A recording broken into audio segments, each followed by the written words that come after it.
ਨਾਜ਼ਰੀਨ ਕਿਸਾਨਾਂ ਨੇ ਨਈ ਦਿੱਲੀ ਦੇ ਵਿੱਚ ਟਰੈਕਟਰਾਂ ਨਾਲ ਜੂਸ ਕੱਢਿਆ ਸੀ। ਵੇਖੋ ਉਹਨਾਂ ਉੱਤੇ ਕੈਸਾ ਜ਼ੁਲਮ ਕੀਤਾ ਜਾ ਰਿਹਾ, ਕੈਸਾ ਮਾਰ ਰਹੇ ਨੇ, ਕੈਸਾ ਜ਼ਾਲਮ ਜਿਹੜੀ ਉਹ ਫੌਜ ਉੱਤੇ ਤਾਇਨਾਤ ਕਰ ਦਿੱਤੀ ਗਈ ਹੈ। ਦਿੱਲੀ ਦੇ ਵਿੱਚ ਤੁਹਾਨੂੰ ਦੱਸੀਏ ਤੇ ਹੁਣੇ ਫੌਜ ਤਾਇਨਾਤ ਕਰ ਦਿੱਤੀ ਗਈ ਹੈ। ਫੌਜ ਆ ਕੇ ਲਾਠੀ ਚਾਰਜ ਉਹਨਾਂ ਕੀਤਾ ਹੈ ਤੇ ਮਾਸੂਮ ਸਿੱਖਾਂ ਨੂੰ ਮਾਰ ਦਿਆ ਹੈ। ਜੇ ਸਿੱਖ ਇਹ ਦੇਖੋ ਇਹ ਸਿੱਖਾਂ ਨੂੰ ਕੈਸਾ ਮਾਰਦੇ ਪਏ ਨੇ, ਕੈਸਾ ਜ਼ੁਲਮ ਕਰਦੇ ਪਏ ਨੇ, ਇਹਨਾਂ ਨੂੰ ਕੋਈ ਸਮਝ ਨਹੀਂ ਆਉਂਦੀ। ਇਹਨਾਂ ਨੇ ਪਹਿਲੇ ਇੰਦਰਾ ਗਾਂਧੀ ਦੇ ਦੌਰ 'ਚ ਸਿੱਖਾਂ ਦੇ ਉੱਤੇ ਡਾਇਰੈਕਟ ਗੋਲੀਆਂ ਚਲਾਈਆਂ ਸੀ, ਜਿਨ੍ਹਾਂ ਨਾਲ ਬਹੁਤ ਸਾਰੇ ਸਿੱਖ ਜਿਹੜੇ ਸੀ ਵਿਚਾਰੇ ਉਹ ਹਲਾਕ ਹੋਏ ਸੀ। ਤੇ ਅੱਜ ਫਿਰ ਦੇਖੋ ਸਿੱਖਾਂ ਦੇ ਉੱਤੇ ਜ਼ੁਲਮ ਦੀ ਇੰਤਹਾ ਕਿ ਉਹ ਆਪਣੇ ਹੱਕ ਲਈ ਅਗਰ ਬਾਹਰ ਨਿਕਲੇ ਨੇ ਕਿਸਾਨ ਤੇ ਉਹਨਾਂ ਉੱਤੇ ਕੈਸਾ ਜ਼ੁਲਮ ਸਿੱਤਮ ਹੋਣ ਡਿਆ। ਇੱਕ ਦੇਖ ਸਕਦੇ ਹੋ ਹਿੰਦੁਸਤਾਨ ਜੀ, ਦਿੱਲੀ ਇਹ ਕੈਪੀਟਲ ਇਹਨਾਂ ਦਾ ਇੰਜ ਹੋਇਆ ਜੈਸਾ ਇੱਕ ਜੰਗ ਦਾ ਮਾਹੌਲ ਹੈ।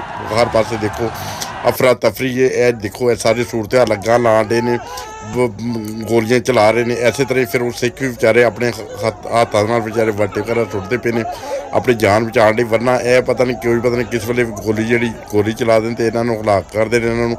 ਇਹ ਪਹਿਲੇ ਵੀ ਹਿੰਦੁਸਤਾਨ ਦਾ ਸਾਬਕਾ ਰਿਕਾਰਡ ਦੇਖਿਆ ਜਾਏ ਤੇ ਜਦੋਂ ਇੰਦਰਾ ਗਾਂਧੀ ਦਾ ਦੌਰ ਸੀ ਤੇ ਉਹ ਗੋਲਡਨ ਟੈਂਪਲ ਦੇ ਉੱਤੇ ਇਹਨਾਂ ਗੋਲੀਆਂ ਚਲਾਈਆਂ ਸੀ ਤੇ ਇਹ ਸੂਰਤ ਹਾਲ ਸੀ। ਹੁਣ ਜਿਹੜੇ ਸਿੱਖ ਨੇ ਵਿਚਾਰੇ ਉਹ ਆਏ ਨੇ, ਉਹ ਡੰਡੇ ਸੋਟੇ ਲੈ ਕੇ ਆਪਣਾ ਬਚਾਅ ਪੂਰਾ ਕਰਦੇ ਪਏ ਨੇ। ਬਾਕੀ ਇਹਨਾਂ ਦੇ ਉੱਤੇ ਜੋ ਜ਼ੁਲਮ ਦੀ ਇੰਤਹਾ ਅੱਜ ਲਾਈਵ ਮੀਡੀਆ ਨੇ ਦਿਖਾਈ ਹੈ, ਪਹਿਲੇ ਇੰਦਰਾ ਗਾਂਧੀ ਦੌਰ ਸ਼ਾਇਦ ਐਸਾ ਨਾ ਦਿਖਾ ਸਕੇ ਹੋਣ।